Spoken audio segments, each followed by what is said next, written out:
Olha, quero falar desse caso aqui que nós mostramos.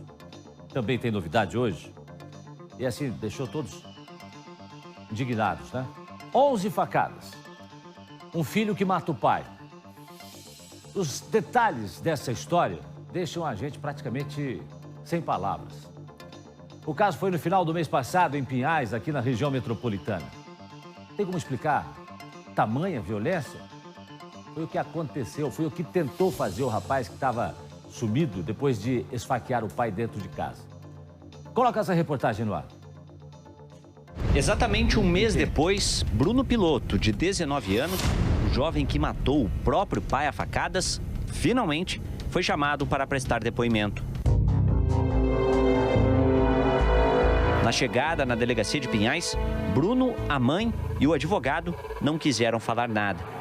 Mesmo no calor, ele chegou para ser ouvido de blusa, cabeça baixada e escondendo o rosto. A mãe dele, Celi Alves Ozic, esposa do Telmo, não foi ouvida nesta terça-feira. No depoimento, Bruno falou por cerca de 40 minutos. Houve uma discussão acalorada entre pai e filho.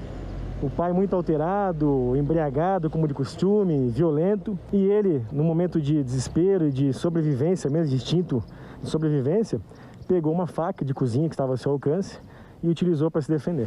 E pela primeira vez, uma equipe de TV entrou na casa onde Telmo Piloto, de 51 anos, foi morto pelo próprio filho. Nós trazemos então a versão do Bruno sobre o que teria acontecido naquela noite. De acordo com as palavras dele, ele estava preparando o jantar quando a mãe do Bruno ligou para ele. Ele falou então que o Telmo estava alterado, tinha bebido naquele dia e a situação estava crítica. Os dois estavam brigando muito. A mãe do Bruno então falou para o filho deixar a casa e esperar o pai se acalmar. Mas isso não foi possível. De acordo com o Bruno, o Telmo já veio em direção a ele com um facão na mão. Um facão que ele dormia embaixo do travesseiro. O Bruno então pegou uma faca que estava na bancada também para revidar. E os dois continuaram brigando. A briga foi seguindo e chegou até o quarto onde o Telmo dormia. Aqui dentro, então, o Bruno teria desferido vários golpes, teria atingido o pai algumas vezes com a faca. O Telmo caiu naquele canto, ainda com vida. De acordo com o Bruno, ele viu que o pai estava vivo e logo depois ligou para a polícia pedindo socorro. Depois que isso aconteceu, o Bruno fugiu e até então ninguém mais tinha ouvido falar sobre ele. Segundo o boletim de ocorrência daquela noite, foi um inquilino do Telmo que chamou a polícia e contou o que tinha acontecido. Um crime que colocou irmãos em conflito e ainda levanta dúvidas sobre o que motivou um filho a matar um pai. Os filhos do Telmo, do primeiro casamento dele, afirmam que Telmo foi morto covardemente por Bruno e que o jovem não teria motivos para cometer o crime. Se foi uma briga, por que ele não apresenta o exame de corpo de delito? Ele teve alguma facada? Ele teve algum soco do meu pai? Ele não teve nada, ele saiu intacto. Quem saiu de lá morto foi o meu pai, covardemente por ele. O Bruno deve responder todo o processo em liberdade. Nunca teve passagens pela polícia e mesmo que depois de tudo seja comprovada a legítima defesa, ele terá que conviver com o fato de que matou o próprio pai. Não foi legítima defesa jamais. 11 facadas não caracteriza legítima defesa. Ver uma situação que estão falando do meu pai, tá agindo como um monstro, isso pra gente é inaceitável. A gente não pode aceitar isso, a gente não pode ficar calado frente a uma situação dessa.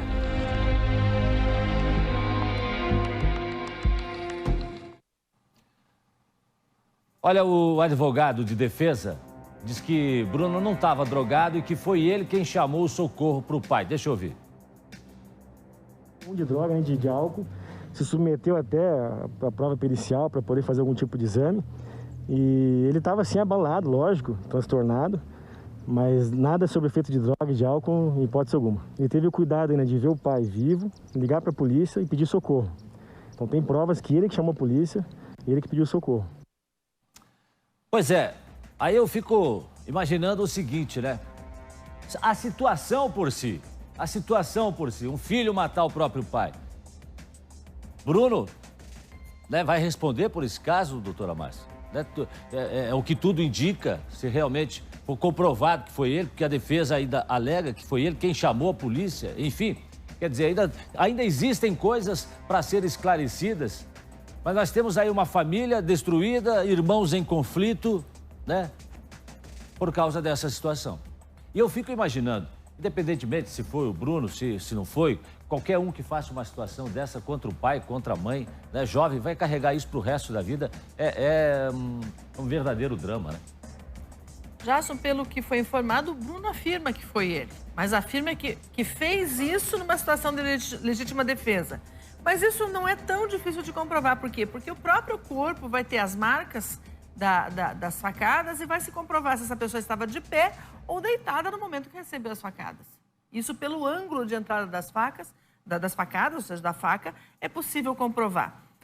Em relação a essa, ele mesmo chamou socorro. O Copom tem tudo gravado.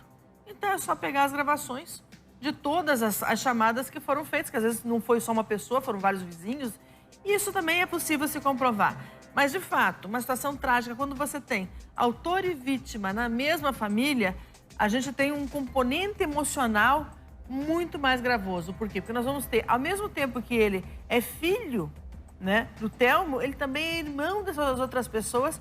E essa mistura toda, ela faz com que a resolução fique muito mais difícil do ponto de vista emocional para as famílias, Jason.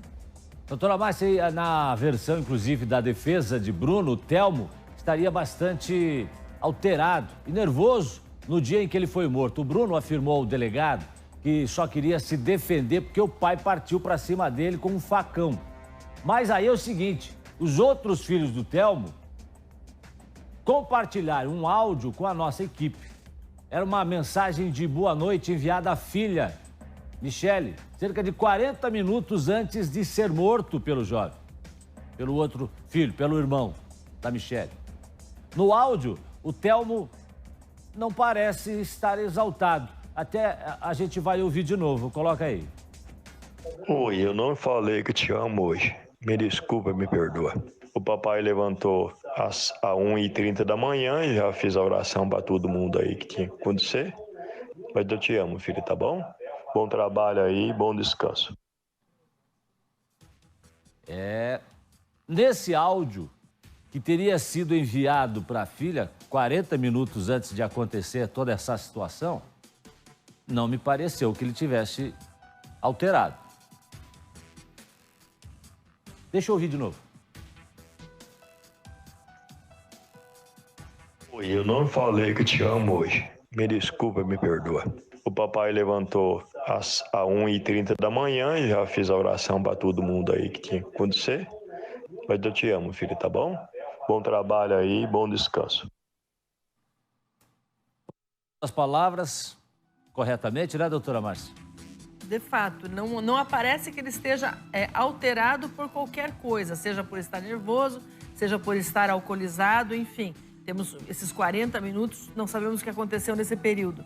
Mas sabemos sim que nós temos uma única versão, né? Que é a versão do Bruno, né? E o Bruno vai fazer uma versão na defesa dele. Por isso, muito importante as provas periciais.